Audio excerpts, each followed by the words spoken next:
नमस्कार दोस्तों, स्वागत है आपका मिशन सिविल सर्विसेज में।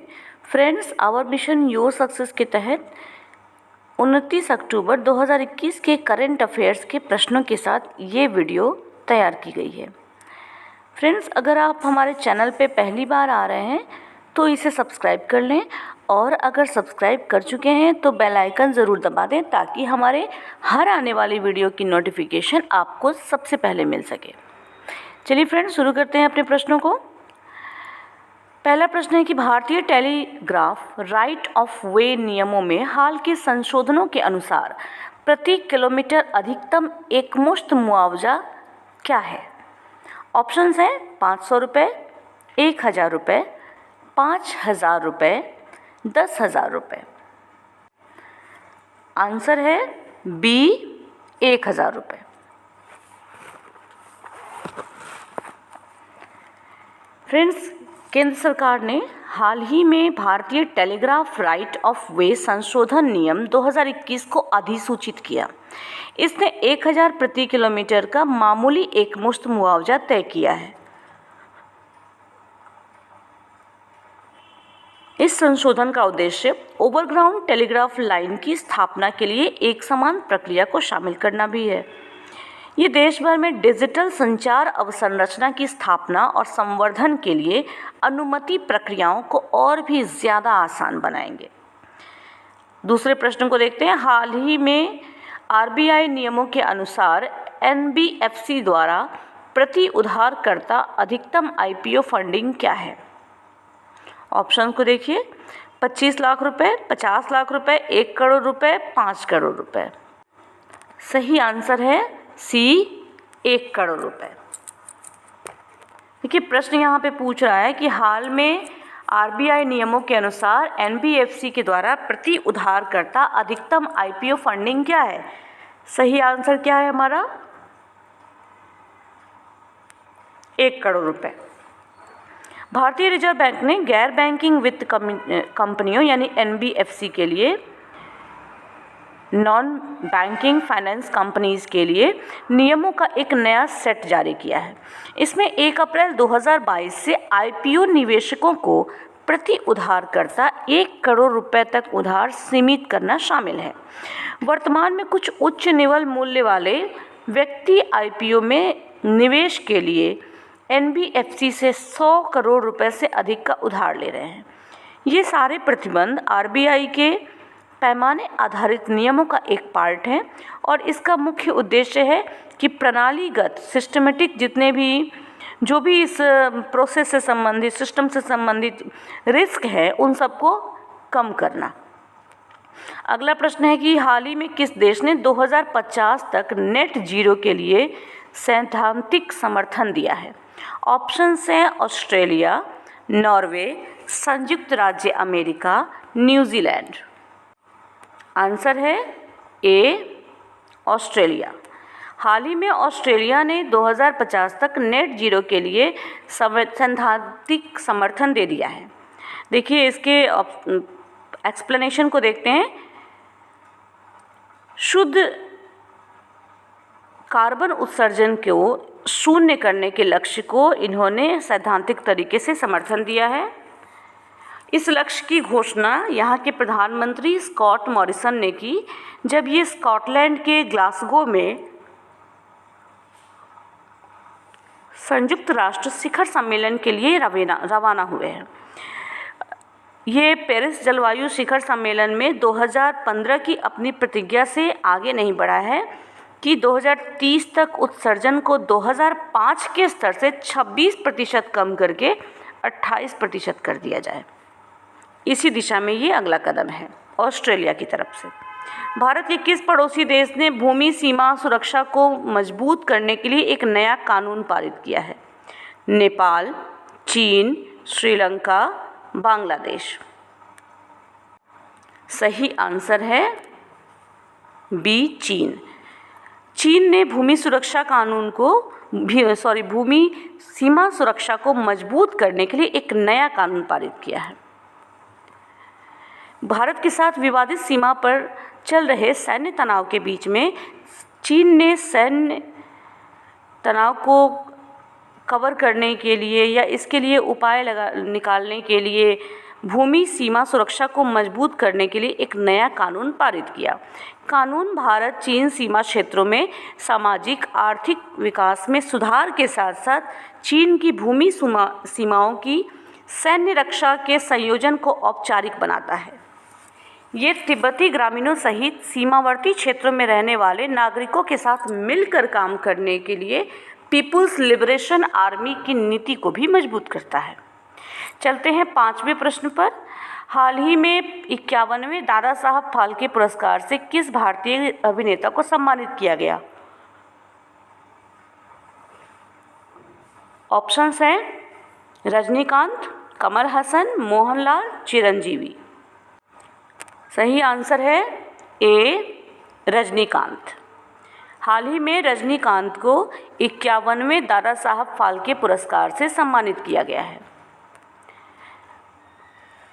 बॉलीवुड सुपरस्टार रजनीकांत को भारतीय सिनेमा में उनके उत्कृष्ट योगदान के लिए 51वें दादा साहेब पुरस्कार से सम्मानित किया गया। ये पुरस्कार उपराष्ट्रपति एम वेंकैया नायडू द्वारा हाल ही में नई दिल्ली में आयोजित 67वें राष्ट्रीय फिल्म पुरस्कार समारोह में प्रदान किया गया। दादा साहेब फाल्के पुरस्कार भारत का सर्वोच्च फिल्म पुरस्कार माना जाता है। इसको भारत सरकार द्वारा 1969 में स्थापित किया गया था। अगला प्रश्न देखते हैं। नागरिक उड्डयन मंत्रालय ने किसानों की सहायता के लिए किस योजना को शुरू कर दिया है?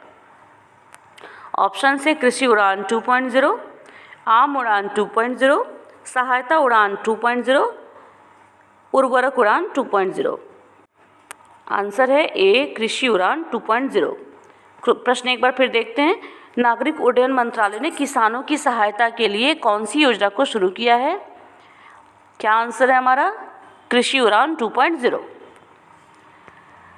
नागरिक उड्डयन मंत्रालय ने कृषि उड़ान 2.0 योजना को शुरू किया। इसके तहत कृषि उत्पादों के परिवहन में किसानों की सहायता के लिए उत्तर पूर्व, पहाड़ी और आदिवासी क्षेत्रों के हवाई अड्डों से कार्गो से संबंधित इंफ्रास्ट्रक्चर का निर्माण किया जाएगा। इसके दौरान केंद्रीय नागरिक उड्डयन मंत्री ज्योतिरादित्य सिंधिया ने कहा कि सरकार किसानों की आय दोगुनी करने के लिए प्रतिबद्ध है। किसानों की आय दोगुनी करने का मतलब न केवल उपज के लिए बाजार में मूल्य बढ़ाना है, बल्कि इसका मतलब किसानों के लिए एक आदर्श बदलाव भी है। चलते हैं 7वें प्रश्न पर। सऊदी अरब नकदी संकट से जूझ रहे किस देश को सुरक्षित जमाओं के रूप में $3 अरब और $1.2 अरब तथा $1.5 अरब मूल्य का तेल उधार देने पर सहमत हो गया है? क्वेश्चन पूछा जा रहा है कि इन ऑप्शंस में से कौन सा ऐसा देश है जो नकदी संकट से जूझ रहा है और इसको सुरक्षित जमा के रूप में सऊदी अरब $3 अरब, $1.2 अरब, $1.5 अरब का के वैल्यू का तेल उधार देने के लिए तैयार हुआ है? हमारे ऑप्शंस हैं पाकिस्तान, नेपाल, चीन, रूस। आंसर है ए पाकिस्तान। सऊदी अरब पाकिस्तान को ये तेल देने के लिए तैयार हुआ है। सऊदी अरब चूँकि ये पाकिस्तान में एक नकदी संकट चल रहा है पिछले कुछ समय से, इसीलिए सऊदी अरब ने इस पर हामी भरी है। सऊदी अरब नकदी संकट से जूझ रहे पाकिस्तान को सुरक्षित जमा के रूप में $3 अरब, $1.2 अरब तथा $1.5 अरब का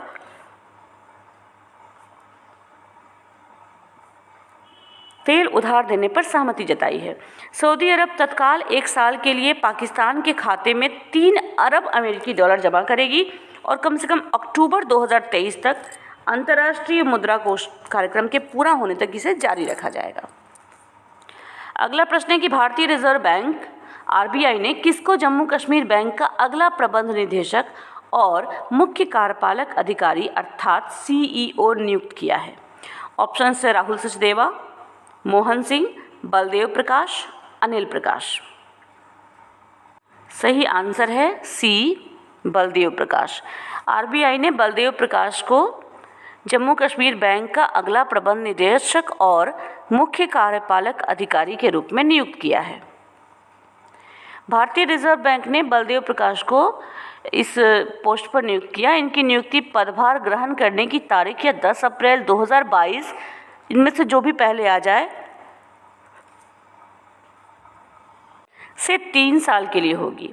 इनको भारतीय स्टेट बैंक में 30 वर्षों से अधिक समय का अनुभव है। ये 1991 में एक परिवीक्षाधीन अधिकारी के रूप में SBI में शामिल हुए थे। राष्ट्रीय खेल पुरस्कार समिति ने मिताली राज और नीरज चोपड़ा सहित कितने खिलाड़ियों को मेजर ध्यानचंद खेल रत्न पुरस्कार 2021 के लिए नामित किया है? ऑप्शंस हैं 15, 11, 20, 25। सही आंसर है B, 11। क्वेश्चन एक बार फिर देख लीजिए। राष्ट्रीय खेल पुरस्कार समिति ने मिताली चंद राज और नीरज चोपड़ा के साथ 11 खिलाड़ियों को मेजर ध्यानचंद खेल रत्न पुरस्कार 2021 के लिए नामित किया है। आपको बता दूं कि मेजर ध्यानचंद खेल रत्न पुरस्कार, इसे पूर्व में जाना जाता था राजीव गांधी खेल रत्न पुरस्कार के नाम से। खेल रत्न देश का सबसे बड़ा खेल सम्मान है। इसको पहली बार 1991-92 में दिया गया था। इसकी स्थापना का मुख्य उद्देश्य था कि खेल के क्षेत्र में सराहना और जागरूकता फैलाई जा सके।